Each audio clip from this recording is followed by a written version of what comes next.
The biggest thing for me that upbringing has given me, the ability to take myself out of a situation and see it from the other person's, and the ability to actually appreciate life from all perspectives. I've been in situations where I've had a lot of money, and I've been in situations where we haven't had a lot of money.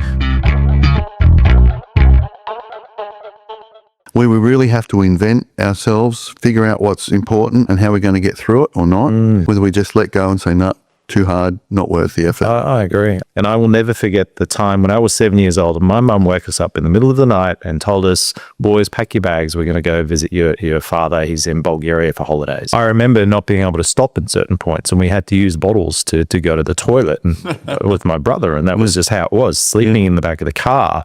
And we had a couple of really rotten, like we're talking about those black rotten bananas that were falling apart. And that was the first time in my life that I encountered poverty. And it was the first time in my life that I realized that what I had up until then wasn't necessarily the norm around the world. From that point, we were in Austria for 1 year. And again, I didn't understand this as a child, but we were in a refugee camp for a year. And then next thing you know, after a year, so I've gone from one school in Hungary to a school in Austria. And after a year, guess what? We're in Melbourne, right? You've got these constant stresses, so you have to learn to adapt. We had no money. We came to Australia. We had zero money. We had the typical one or two. Absolute scratch. There was one birthday, and I don't think my mum knows this. I recall her talking to Dad at one of my birthdays about the fact that we've run out of money, and it was my birthday coming up. And I knew that, and Mum doesn't know this, but there was a reason why for that period of my life when I went to that particular school, every day I wanted the exact same food, buttered bread. So I went to one school, and then very heavy bullying at the school and just other problems that we had.